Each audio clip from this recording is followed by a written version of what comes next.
to another episode of We're Not Wizards. My name's Richard. I'll be your host for Thursday or Tuesday or Friday morning or Saturday afternoon. If you're doing the garden, because it's hot outside, because after all, it is your podcast. He has sitting in the room on a table. He's got cuffs round his hands. He is not just a repeat offender. He's off to parole. Ladies and gentlemen. I didn't know parole was a thing. It could be. It could be for you if you play your cards right tonight. Because joining me once again is he puts the joy in Jowett. Oh no. He puts the education into Ed. It is the wonderful, fantastic Mr. Ed Jowett. Oh dear. Hello. Hi everyone. Hi. Thanks Richard. It's great to be back once again. Always good to come here and have a chat with you about the various exciting things that I have going on. It's what's it like where you are? Is it hot where you are? Oh goodness, yes. Yeah, it's very, very warm indeed. I've had a bit of a nightmare today because I've been at home all day, and it's just the temperature of my flat has just gone. It's all over the place, and yeah, no, it's very, very warm, very, very warm. It's been okay here, Can't complain. It's Scotland after all, which means it's generally. I was going to say, it's it's only -4. It's minus the sun. It's really funny because the sun came out, and you seen automatically as many people as possible kind of putting on shorts and t-shirt and going out looking like, because it's the only opportunity you have. It's like it's really go down the kind of the paint aisle at B&Q, and you've got the brilliant white section. And that's what you've got. This kind of, burn me, brilliant, sunshine, get my tan on. So it was kind of like that, which was always fun and always good. But we're not here to talk about the potentiality of the Auburn fair-skinned people of Scotland getting burnt to a crisp. We are actually here to talk about Deep Space and your latest Kickstarter, which is Battlecruiser Alamo.He. Or RPG, sorry. RPG, usually. Conventionally, shall we say. Powered by the Era D10 system. That's right. How long has the campaign been running for? So it's been running for about 20 days as of recording. Okay. Yeah, roughly. In fact, you know what? Since the 4th of April, so a little less, about a little over 2 weeks. All right. Okay. So you still got a little bit of time to go. You got about 8 or 9 days to go by the time it's 9 days to date. Yeah. Okay. Yeah. In fact, just about at the recording, exactly 9 days.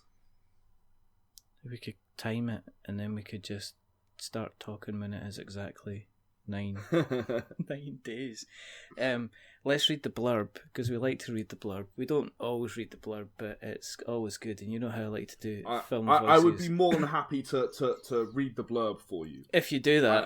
I can do the quote for you at least. Do that, yeah, okay. Read the For a Century bit. Do it in your big spacey voice. Or your newsreader. For a century, man has had the keys to unlock the universe. Our generation is privileged to be the one that opens the door. To finally realize the greatest dream of all, to touch the face of eternity itself, to reach the frontiers of our knowledge and see what lies beyond. Commencement address, Triplanetary Fleet Academy, 2169. Does that sound familiar to you? Well, I'll tell you what. Going back a year. Yeah. It didn't. I would never have known anything about this if it hadn't been for a couple of members of my team, in particular Keith, who has done my layout for a long time. Yeah. And also, obviously, I was here a few weeks ago talking about not the Battlecruiser Alamo, the Era of the Empowered Kickstarter. Yes. And he's doing all of the artwork for that as well. That's pretty cool. he approached me and he said, "Hey, Ed, Richard is looking around for something to do with his universe. He wants to get some more people to hear about his his books. What do you think about creating a role-playing game in that universe? It's a military sci-fi universe. I know that's your thing. Why don't you have a look and see what you think?" And about 10 pages later, I was completely hooked. It's a fantastic series of novels. I really, really enjoyed reading the ones that I sort of had the time to read in order to write the book. I mean, there are about 38 novels in this series. I've only read 5 of them, because I also have to write stuff. Exactly. And you know what? Here's a funny one for you. Over the last 6 years, I've written more books than I've read. Let's have a word about this, Ed. Do you know what I mean? That's either you kind of going, I write a lot, or it's you humble bragging. Kind of. I just happen to read. Oh, no. I just happen to write more books than I read, actually, to be perfectly honest.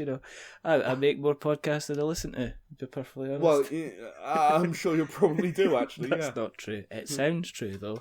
It sounds possible. It's pretty bad when you're looking at the queue for download on your podcast listener and realise that you're 50% of the episodes you're about to download, and you realise you've potentially got a slight problem there. I guess, you know what, we've forgotten the admin bit, so we have to jump back and say, for people that haven't listened to the show before, thanks very much for joining us. Hope you're having a fabulous day. The reason that we do this is quite simply there is not enough podcasts out there about board games. I agree entirely.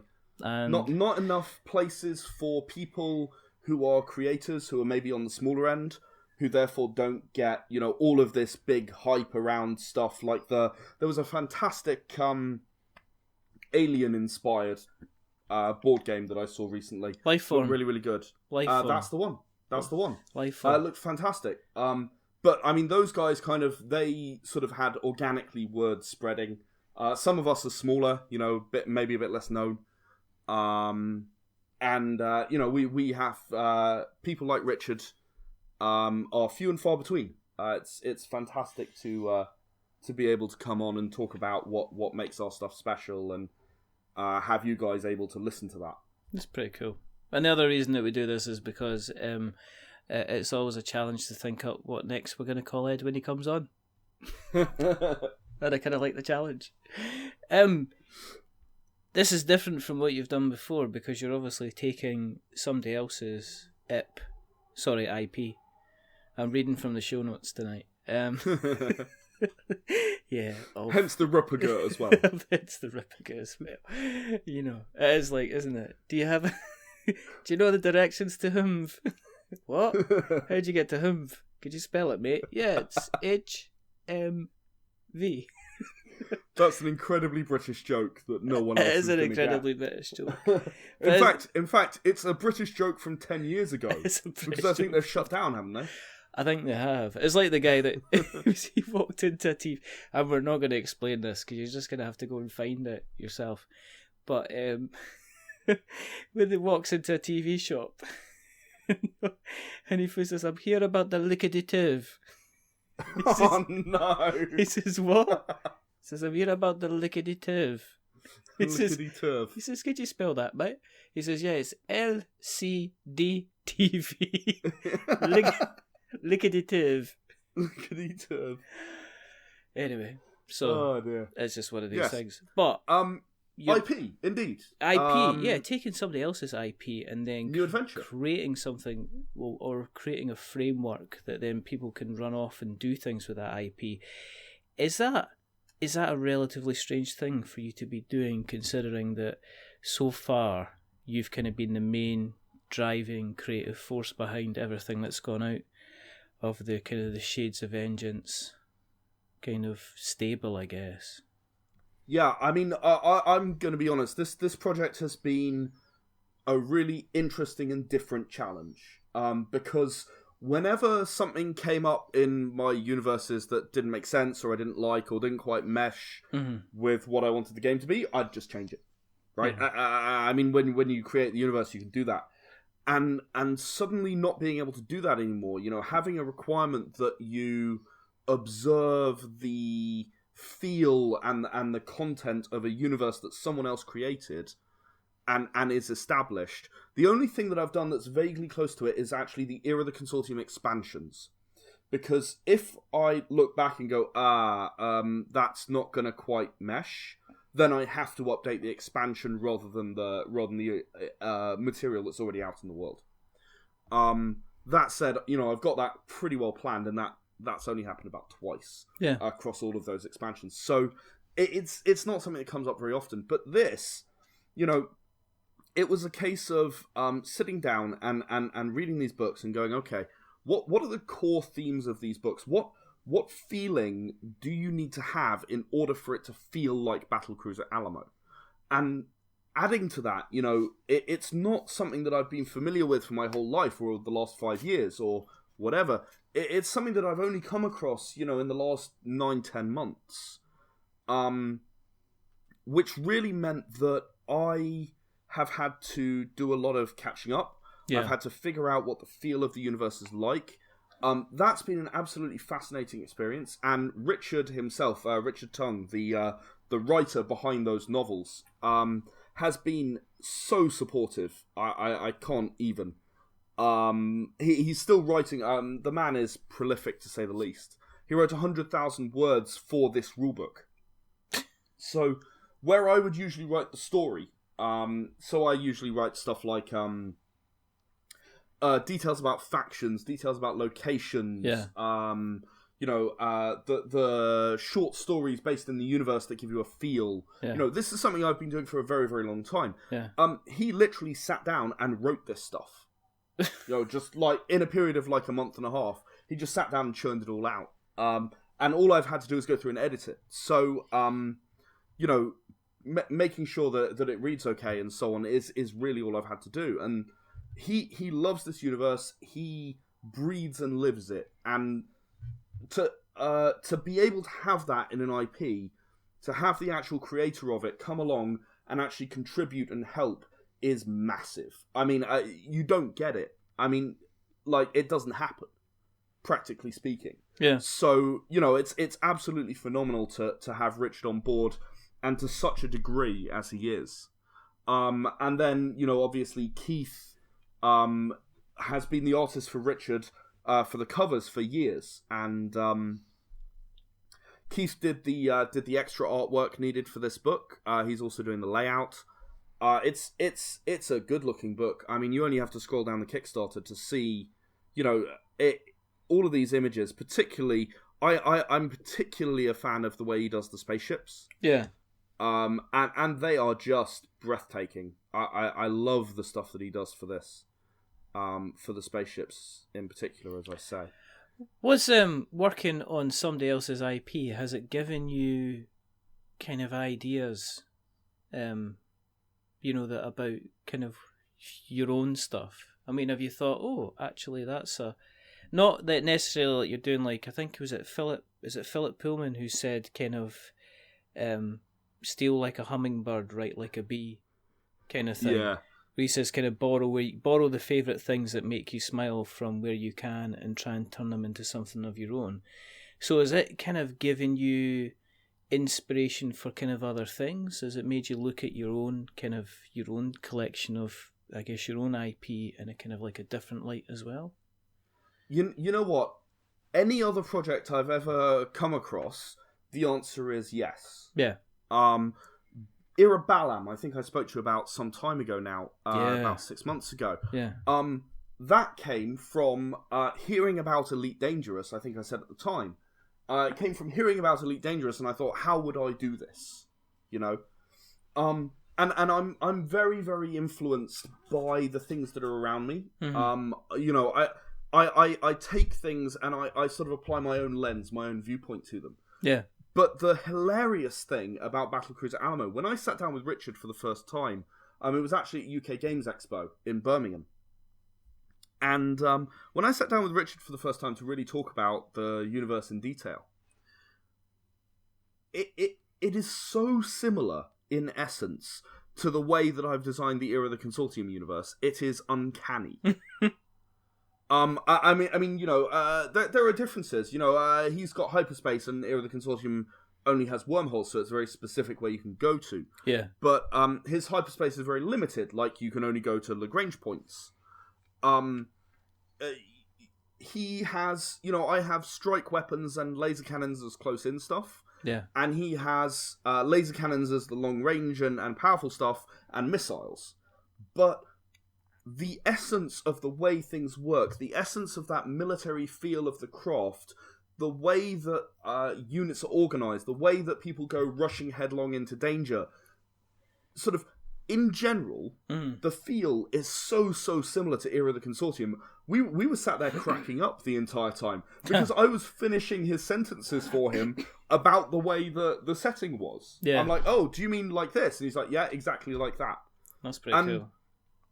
It was a really interesting meeting of minds there, because we are so meshed, and I assume that this is because both of us grew up on the same kind of sci-fi TV shows, the same kind of books, and I've been watching sci-fi since I was about 3 or 4 years old, as long as I can remember. My mother was a big sci-fi fan, I watched TNG. I didn't even know that the original series existed until after the TNG run ended in the UK. So, I was quite young at that stage. So, I don't believe that. I think you were born about 25. Just popped a up. lot of people say that. Stuff just popped out and started writing. Do you know what I mean? Oh, it's an RPG. It's based on a maternity hospital. You need to, and your mum's just like, what? Well, he looks like an ed. He looks like he's going to put the ed in education. But yeah, no, I mean, it was a really interesting experience to sort of do that. And, he and I have such similar views that, honestly, the answer in this one case is no.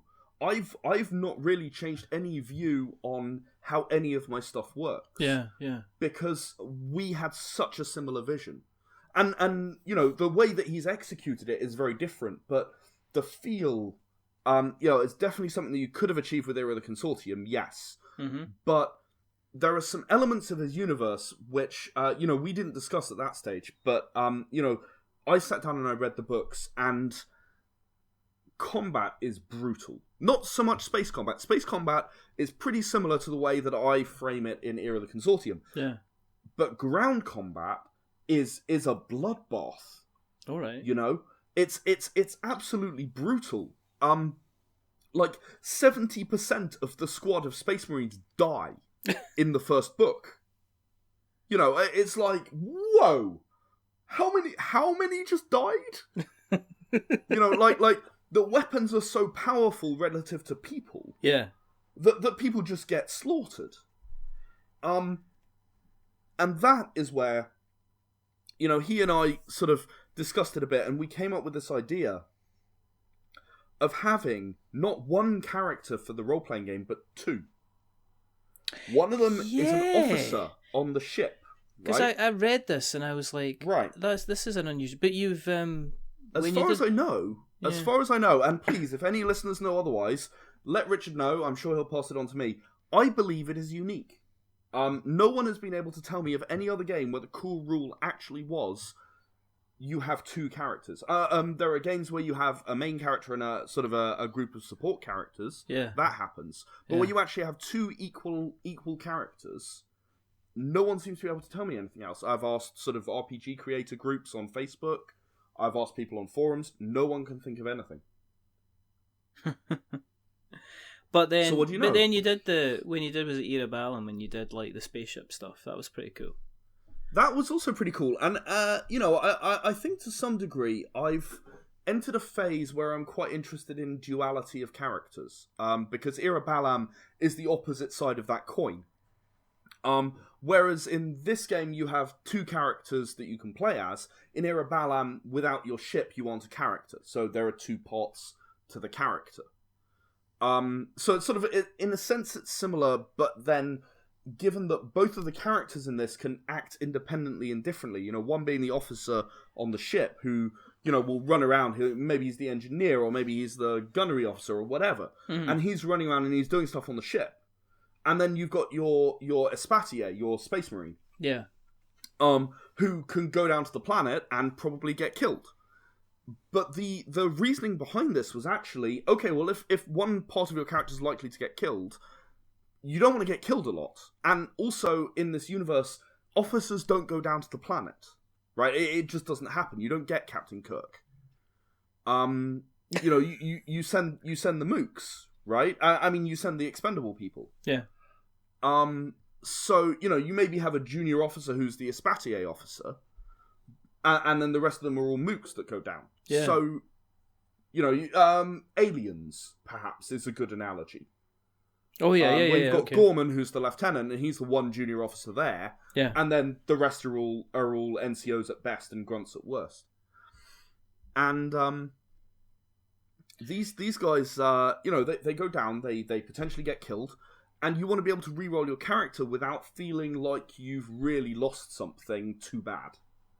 Is it kind of like the the XCOM side of things, where you kind of like, there's a chance you're going to lose characters and you're going to be bringing in kind of replacements for those characters? It sort of is, yeah. And very much, I don't know about you, but when I play XCOM, I often develop an attachment to some characters and not to others, right? So I imagine when you play this, and I've seen this in playtests, but I imagine that, when as more and more people play this, what they'll find is sometimes they'll roll an Espatier and they'll never really feel the character, and they'll die within a couple of sessions and no one will care.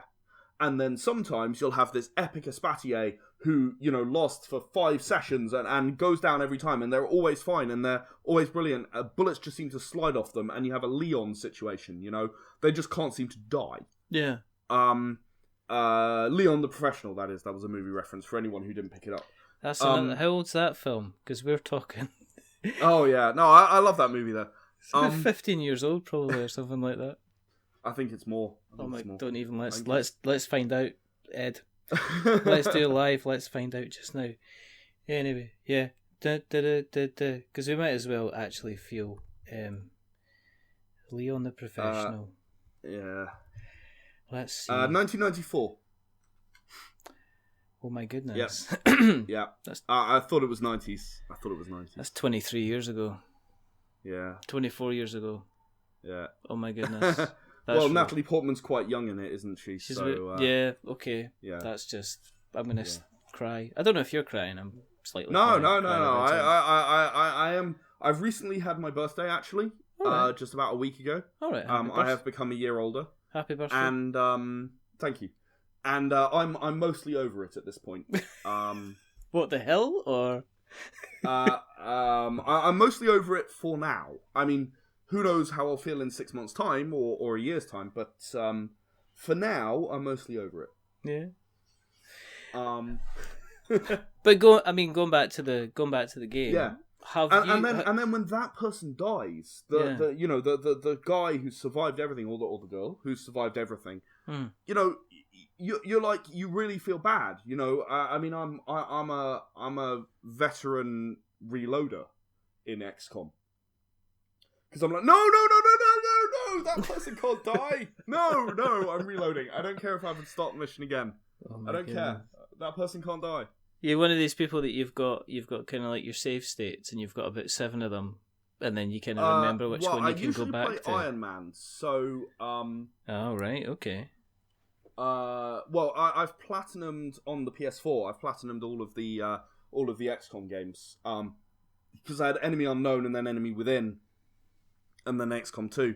And I also had Enemy Unknown Plus on the PS Vita. So I'm vaguely obsessional about XCOM, I think it's fair to say. But yeah, I mean, I've platinumed them all. So I've done my fair share of Iron Man games, and they're definitely challenging. And it's that moment when you realise that no matter what, this character who you've grown to love is going to sacrifice themselves. And you know that that's not going to destroy your game. You still have your officer who's on the ship. You still have the opportunity to roll a new Espatier. But you have that sense of loss and the sense of need for renewal. The other thing that I found about having the two characters, and I found this through playtests. Sometimes it can get a bit boring playing the same character week in, week out for years.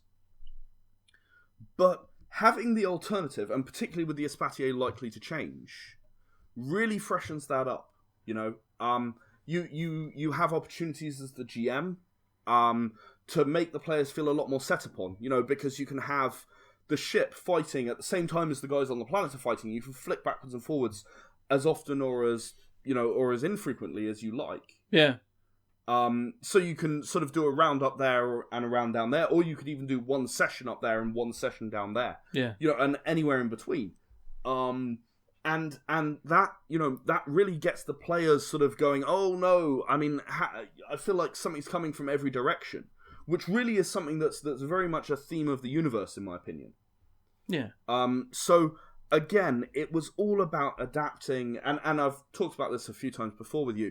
It's all about adapting the rules in the game to get the feel of the universe so that it's appropriate to the IP. And that's something, obviously, I have a lot of experience doing now.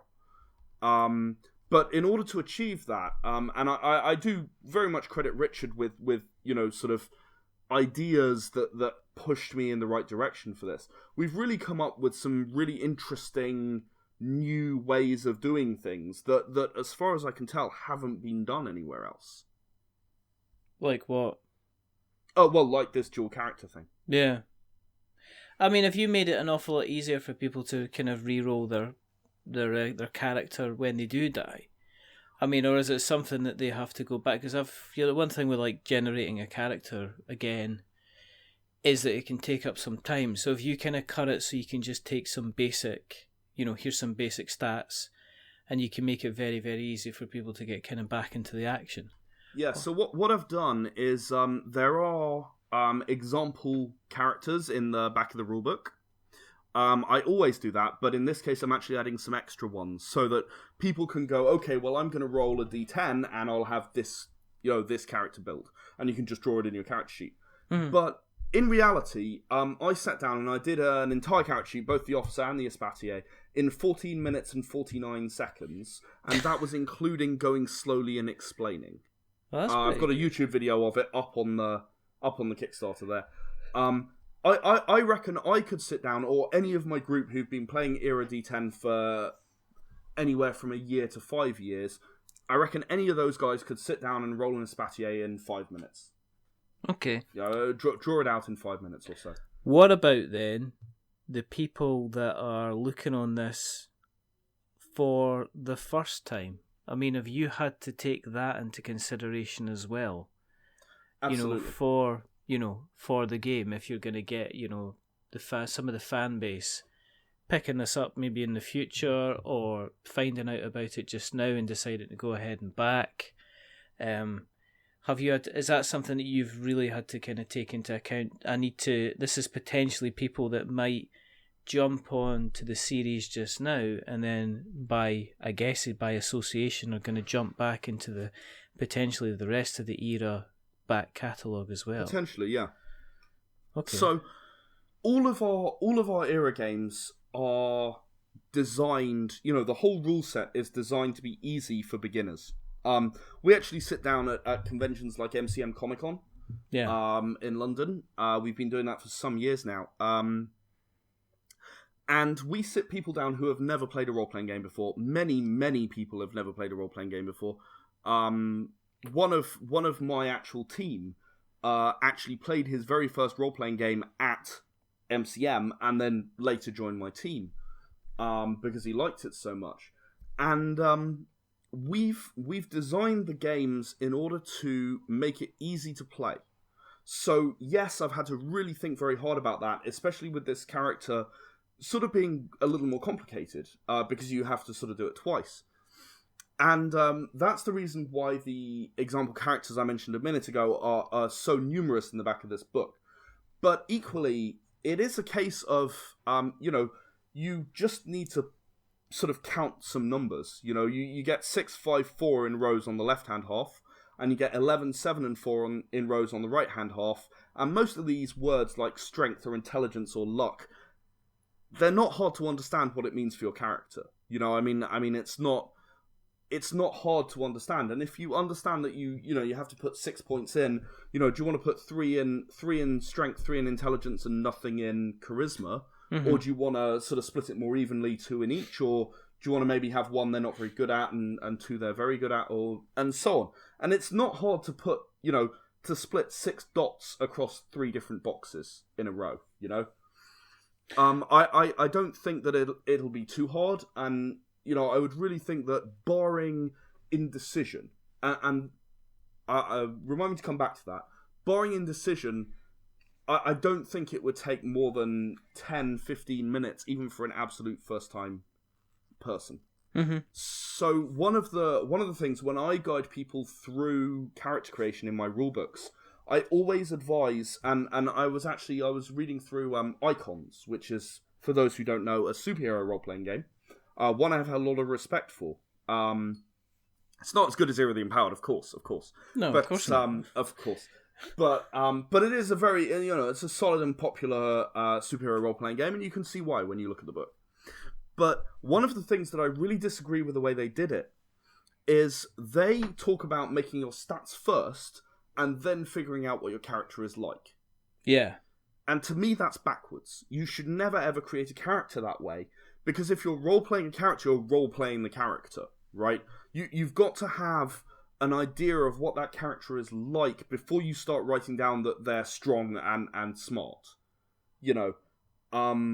If you do it the other way, then you're not role-playing the character you want to play. You're building stats according to sort of an ultimate paradigm, whatever you see as the best thing, and then sort of fitting the character to that afterwards. Whereas if you come at it from the direction of, okay, well, my character, he is a bit of a scrapper, but when the odds are facing him, he's going to run away. He's not, when the odds are against him, he's not going to stand there and sacrifice his life. He's not that guy. He's the guy who runs away and lives to fight another day. Did you find that stats for that? Did you then find that people who are playing 2 different characters have got a tendency to try and play those characters as 2 different people? That if they know, for instance, that their soldier is potentially going to be going bye-bye, that they are more likely to be, brash and, with that, have a different kind of attitude than being the commander or being the officer, and knowing that they might pretend they're going to have a longer life on the, Actually, no. I found it was completely the other way around. Really? People saw the fact that Espatiers are more likely to die as a challenge. Right, okay. I'm not going to let my Espatier die, is what the player thinks. Yeah. It's not going to happen. I'm not going to put them in a situation where that's going to happen. And, that then leads to this determination that, yeah, they might do heroic things, but they're not going to do stupid things. Yeah. Which actually, again, feeds really nicely back into the whole, thing. If someone's going to sacrifice themselves, then it's epic and heroic, and it's, running in with 2 plasma grenades to blow up the shuttle. And it's a deliberate choice that they're sacrificing themselves. Because that's going to save everyone else's lives.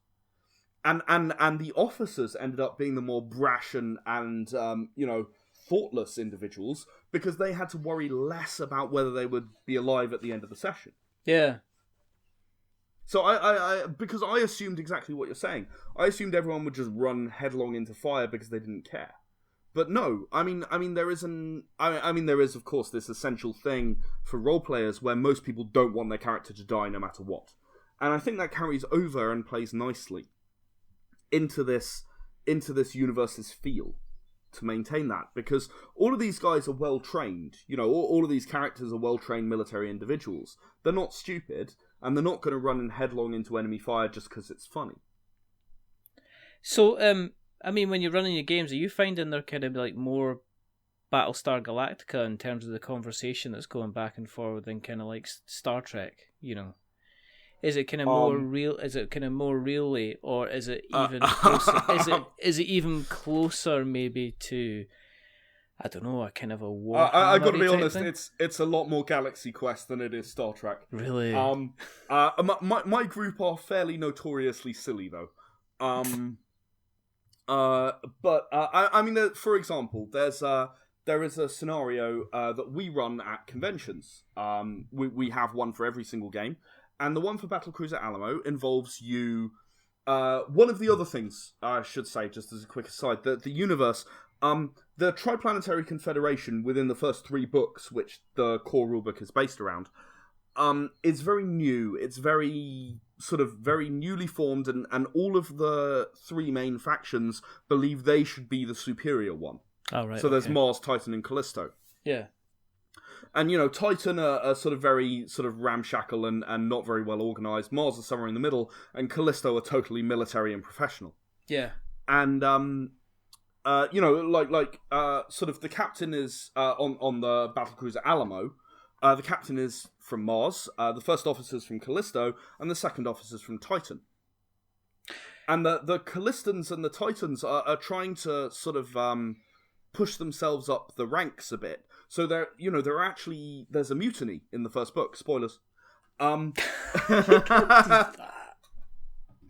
a mutiny in the first book, and I'm not going to tell you how it goes, but there is a mutiny in the first book. You find that out within about the first 20 Generally, pages. a mutiny happens when there's a thing in charge, and then people within that power structure decide they don't want the other people at the top to be in charge.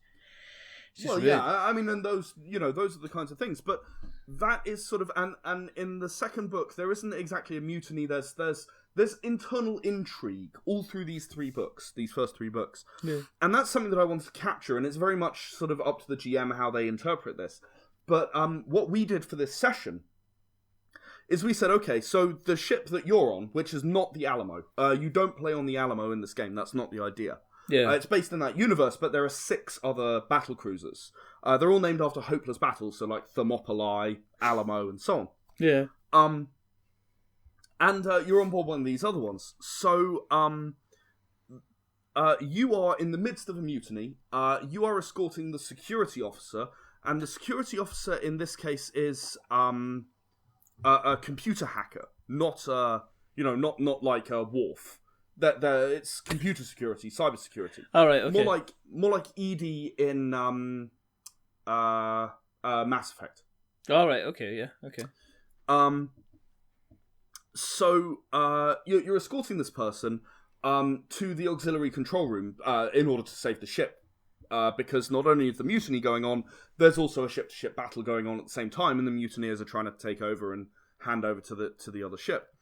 And you round a corner and you run into a guy, and this guy has a plasma cannon. Plasma cannons can breach hulls of starships. That's very, very much a theme of Richard's books, and it's very much a thing that's been maintained. They have a high chance of breaching the hull if you fire them, and if they don't breach the hull, they may well still damage a lot of systems. So, he's like, "Are you mutineers?" To which the response is, of course, "No, of course we're not." "Well, prove it." Okay. And that's where the hilarity happens, because how do you prove that you're not a mutineer? Show my badge. No, because the mutineers are part of the crew. I don't know. Exactly. I mean, and that's the point, right? So, I mean, this is supposed to be a thing that you have to try and get around. It's a deliberate obstacle that you run into, and it's all part of, giving someone an example of what the game plays like, right? So this is an hour-long session, that this is just the first thing that happens. And I had the people who tried to convince him. I had the people who ran round the corner past him and sort of dodged all the plasma fire. I had the people who kneecapped him. I had the people who deliberately annoyed him or taunted him so that he would fire, breach the hull, and suck himself out of the hole. It went from the sublime to the ridiculous. And unfortunately, my group, and I have playtested with other groups, of course, but my group in general tend towards the ridiculous. Which is hilarious, and we have a lot of fun, but I also know there are a lot of groups out there who take things very seriously. And the thing is that you can play this game with a sense of the ridiculous, Yeah. while still maintaining this feeling of being a little bit set upon, a little bit overly surrounded. Okay, and who do we trust? Because when someone walks up to you in a spacesuit, do you trust this person? Are they a mutineer? Are they just looking to try and kill you? Depends. If I'm in the middle of Tesco's and somebody walks up to me in a spacesuit, then I'm probably more likely to not trust them. But it depends if they're in the frozen food section or not, because they might just want to. They might just want to stay warm. They might just be wanting to stay warm. In this weather, spacesuits make a lot more sense. They absolutely do. Just saying. What about alien races? I mean, are there alien races? And are there alien races in the universe? I mean, obviously. So aliens are a fascinating thing in this universe, and again, this is something that I've only come across in one other place, really, in my experience. There are alien races. However, they are so different to humanity that aliens and humans have never had any kind of parole. They aren't at war. They'll show up. They'll bounce transmissions backwards and forwards for a while. No one will understand anyone, and they'll turn around and go away. All right. Okay. It's a lot like I compare it to Darmok in Star Trek: The Next Generation, the episode when Picard shows up and ends up down on the planet with the alien captain. Yeah. Because they don't understand each other. Yeah. He just sits down and he starts talking to them, and they have the universal translator in Star Trek, of course, which makes life incredibly easy. And this is the only time I've ever really seen in sci-fi that this kind of thing happens. Because even with the Horta in the original series, where the universal translator didn't work, it was less a case of not understanding each other. They came to an understanding. This really was a case of his eyes open or something, or in Shadora where the walls fell or something like that. Shakar when the walls fell. Oh, yeah. You know it. Of course you know it. Darmok and Shalad at Tanagra. Yeah. Right, okay. I do know it. I'm a Trekkie. I'm sorry. Are you a Trekkie as opposed to a Trekker? I am a Trekkie as opposed to a Trekker. Are Trekkers more serious? I can't remember which way round it was. Once upon a time, I would have known. You no longer care. Well, no, I never really cared that much. I just knew the difference. I am only a fan of the storytelling and what you see on the screen. That's always been my thing. Yeah. I know all of the episodes very well. I've been watching them, as I said, since I was very, very young. Yeah. I've watched all of the episodes more times than I can count. I really, really, really, really like Star Trek and the way that it's presented. Mostly. Let's not get into Star Trek. I could talk for a very long time about that. Let's not get into Star Trek. So was it an unusual thing then? You were not actually kind of having the kind of the typical kind of alien threat and having to think up kind of monsters and stuff like that. It was more of a struggle between people. That said, there are some mysteries in the universe. And actually I want to say it's the second image in the body of the thing. This giant sort of 2001-esque monolith, except it's glowing. There are some secrets in this setting that we include for the GM. Again, Richard's written all this stuff out himself. It's stuff that exists in his mind, but may or may not exist in the books yet. That's not me as well. I'm just pointing out that every time Ed says Richard, and it sounds like somebody's doing something I am talking intelligent. about Richard Tongue. You're talking about Richard Tongue. You're not talking about me, because I would never, ever be able to write anything that intelligent, as everybody's going to find out over the next couple of days. So, he's written out all of these secrets for the setting, and there's a lot of opportunity for bringing aliens in, and I don't want to spoiler anyone who's going to read the books, but aliens are involved in the second book to a degree, not living ones, but there's a lot of Mass Effect-esque mystery about aliens in our solar system. How did they get there? You can't have sex with an alien, Ed, can you? I suppose it depends on the alien. In theory, you could have sex with an alien. You would not be able to give birth to live young, assuming that they are a different species. That is, you would not be able to give birth to young which were capable of procreation. you would, if you had a capability of limited compatibility, you could end up with a mule. Okay. A mule kind of situation. Yeah. But no, that is the definition of a species. So if they're an alien species, then no. Cool. Let's talk about the campaign itself. Yeah. You're funded. Yeah. You're a little bit over the kind of the funded. Did you go for a lower kind of goal to kind of get it out there? Because this seems to be kind of like a trend, is that people are putting kind of down lower and lower goals on Kickstarter in order to hit the magical kind of funded level. And I guess I've been doing this for a very long time, putting low goals in. I've never felt a need to pay for the entire development of the book on Kickstarter. I don't think it's necessary, and I don't think it's necessarily the right way to do things either. Right. There are certainly a lot of negatives, and this is for anyone out there who is considering making a game of any sort on Kickstarter. If you have a massive Kickstarter with tens of thousands of pounds, and you go to a retailer, a lot of retailers will turn you away. Because they think that everyone who's interested has probably backed the Kickstarter. Yeah. I never thought about that. That's actually a really, the massively successful... Yeah. If you're thinking about, I guess, a little while ago, I did say not too long ago that there was somebody that posted on Facebook to say, hey, look, my friendly local game store is selling copies of Conan for $25 each. Is it worthwhile kind of picking up? Because, as you said, I think everybody that was interested in the game at the time has gone ahead and got themselves a copy. So I guess you got to wonder again. It comes back to the retail trade. It's a retail trail because it's a fine balance, isn't it? For Conan, it's probably a bit of a different story because there are people out there who will buy it who won't back a Kickstarter. Yeah. The sad truth is that there are people out there who give Kickstarter Kickstarter creators a very bad name. It's not great, and for someone like me, it's terrible to see.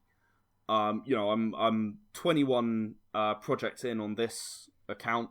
I've got 7. I'm 21 projects in on this account. I've got 7 on our comics account, and I've done 3. I've run 3 other campaigns for other people under the Shades of Vengeance banner as well. Okay. So it's not something that I sort of like at all, that people have given such a bad name, but that means that something like Conan, you're quite likely to find someone who's going to be interested enough in Conan to buy it. Yeah. With something like this, if I was to have, a 10k Kickstarter, I don't think any retailers would be interested in carrying it because, they'd assume anyone who wants it has bought it.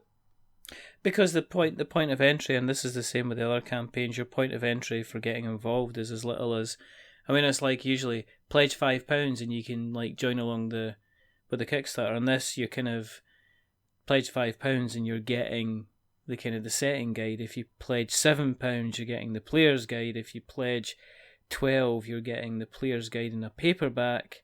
19 is getting you the core rulebook in digital format. And then you're getting everything digital at 22, and then the core rulebook at 32. In paperback, paperback, yeah. Is it cost effective still to kind of get so many kind of different versions kind of printed out?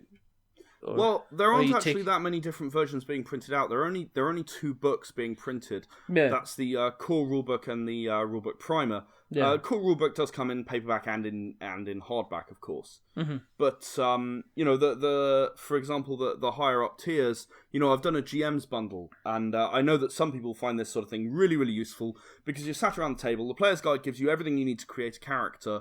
You're sat around the table. You're 4 or 5 people. And you want to have a rulebook and 3 players' guides so that everyone can create their character at the same time without having to wait and pass the book and so on. Mm-hmm. Mm-hmm. Mm-hmm. As Kickstarter continues to be the behemoth, there's another. Brian Lewis, that was on the show Dinosaur Island, appears to potentially going to be hitting kind of like 2 million. Brian's absolutely fabulous. He was a fantastic when he was on. Do you think we're reaching the point where maybe certain projects aren't just going to bother with Kickstarter because there seems to be a reasonable skew towards the kind of the bigger projects now? Or is it still something that you're going to continue to rock up with, and it's going to take a really different platform with a really different view that is going to turn your head? I have not seen another platform that offers what Kickstarter offers yet. Right. And what Kickstarter offers, and I think pretty much anyone who runs a lot of Kickstarter projects sees a similar thing. Kickstarter offers a massive audience of people who are interested in projects. Yes. Right? Like anywhere up to 50, 60, 70% on some Kickstarters come internally from Kickstarter. Right? I mean, that's huge. That's a huge number of people, potentially. There are people who know that there are some amazing things coming up on Kickstarter, and I'm talking primarily about games. I don't know too much about anything other than games and comics. Yeah. But because I've never run any other kind of project yet. Yet? Okay. Oh yeah. Well, I've got something else planned that I've been working on with our sound guy Leo. Oh yeah. Yeah. We're doing an audio drama. We've been working on it for some time. We've already finished 3 episodes of it, and we're aiming to do 12 for a season and fund its release on Kickstarter. That'll be cool. It's Leo is very, very talented. He's a talented voice actor. They've got me in there doing some stuff as well. I'm the comic relief, if you like. I can't imagine anyone more suited for the job. Indeed. But I mean, are we at the case that are we kind of at the case of Amazon, kind of eBay, kind of big corporate? Because Kickstarter is approaching big corporate kind of entity, isn't it? I mean, it's got millions of pounds, millions of dollars going through its platform. Yes, it's kind of taking a slice, but it's a hefty decision maker for a lot of people. It's not a case that, I think you spoke about this last time, it was about kind of like Project We Love statuses and things like that.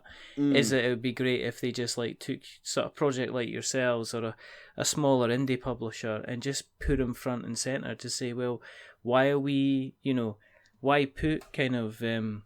Why put the project we love on projects that are already going to succeed beyond wildest dreams? I mean, I've seen the new ones like God Tier, which is out, which looks fantastic, but is very, very well funded. Batman Romped Home, Seventh Continent, all these kind of things. You know they're going to fund.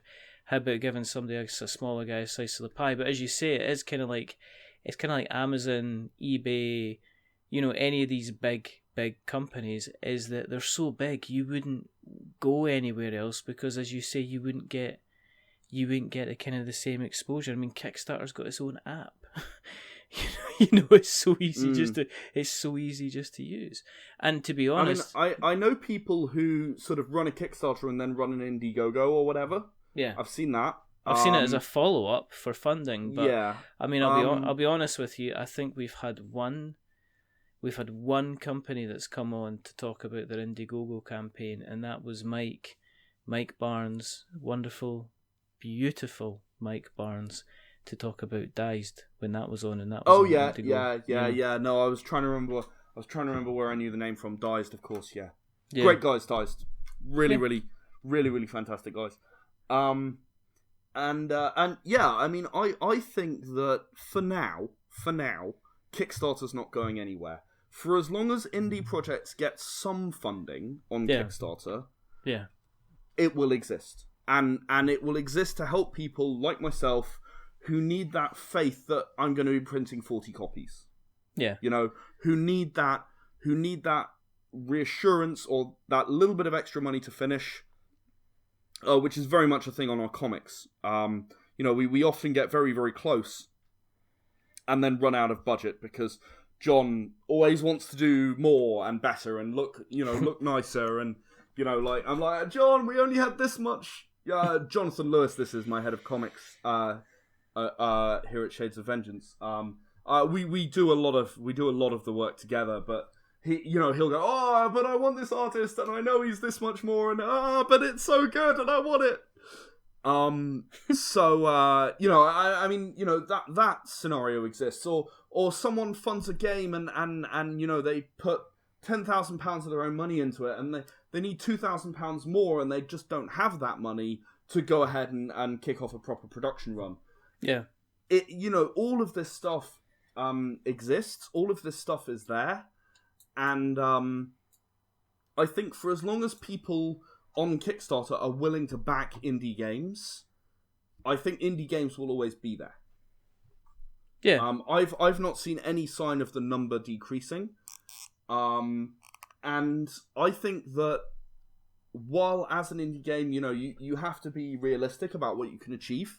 Yeah. 1,500 for me for this project is perfect. I'm more than happy with that. Don't get me wrong, I would love to have more, but I am totally happy with getting that funded. And if we get not a penny more, I will be happy to put this out and go, yep, we did this. This is the Battlecruiser Alamo RPG. It's the brainchild of Richard Tongue and myself. Yes. And we've put this time, we've put this effort. Look at this amazing book that we've produced together. And I will be proud of that. That's awesome. So say we all.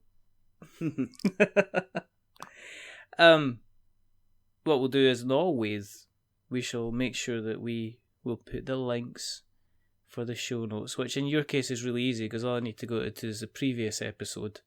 Basically, copy everything that was said before, and just take out this the Kickstarter and replace it with a kind of like the new one.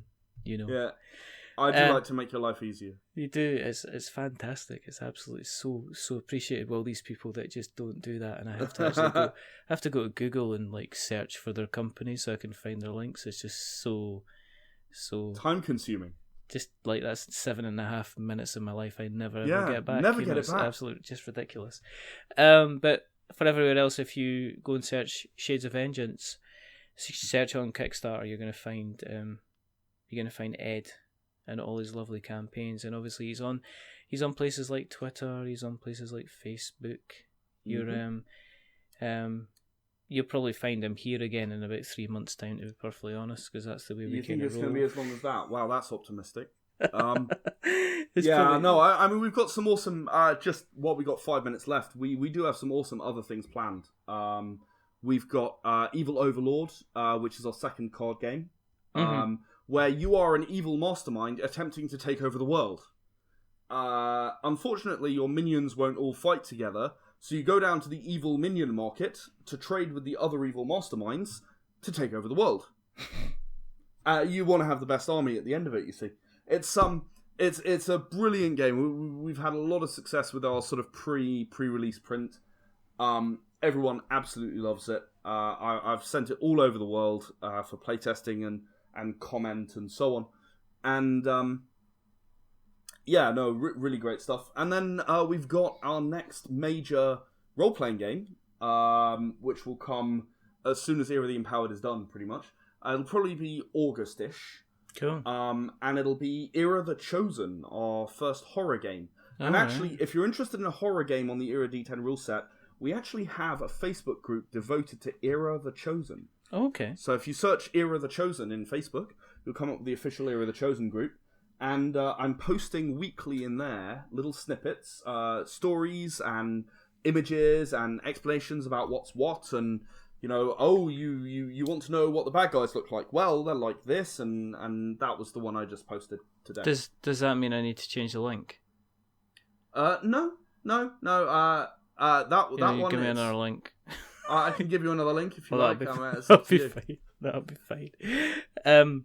And for people who want to keep an eye on what we are doing, just I wish I could like copy and paste. Yeah, just no. You know what? For people who want to keep an eye on what We're Not Wizards is doing, go to the Shades of Vengeance Facebook page and click through to this interview, and then you'll be on the right website. There you go. That's fantastic. That's what we want. Oh, he's such a cheeky monkey. Or you can go to Twitter, you can go to Facebook, you can go to, jokingly around, but I think we're still on Google+, no idea why. You can go to Instagram, you can go to Stitcher and Spreaker and Acast and Spotify. We're still on Spotify. I've literally barely heard of any of those. They're all magical and wonderful.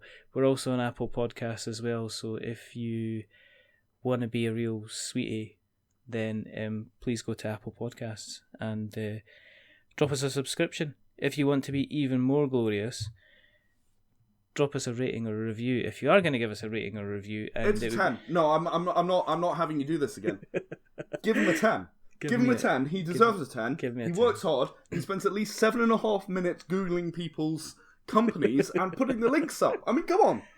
If that doesn't deserve a 10, I don't know what does. Let's be honest here. And we need to thank our new patrons on our Patreon, which I usually don't kind of go on about the Patreon, but we seem to be, even though we're putting people off where we can, we seem to be having people who say they've got nothing better to do and they're throwing us some money, which is always really, really nice. So thank you to John, and thank you to Anthony as well for joining our wonderful little Patreon family, which seems to be growing. And as we say, don't give us a 10 because it makes us big-headed, and don't give us a 1. Don't give us a 1 because it makes us cry. Don't listen. Give us a 5. You're ruining the joke, Edward. I know, but I've heard the joke so many times. It's fantastic. Just 5 because it's average. Winner, it is average. We're decidedly average, but the person who's not been average tonight, he puts the ed in education and the joy in Jowett. It's that's sticking out every time. He's on parole. He was a repeat offender. It's the wonderful, fantastic Mr. Ed Jowett. So thanks very much for having me. It's always an absolute star pleasure. There's only 2 more things to do.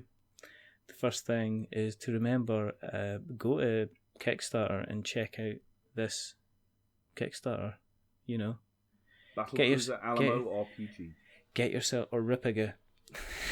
Or Ripiga, if you are so inclined.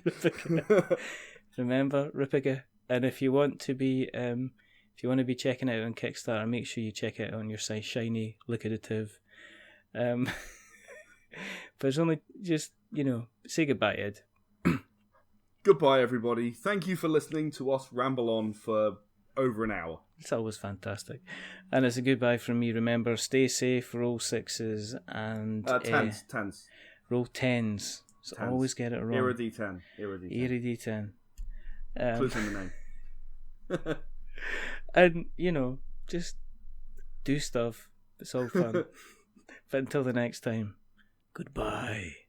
Goodbye.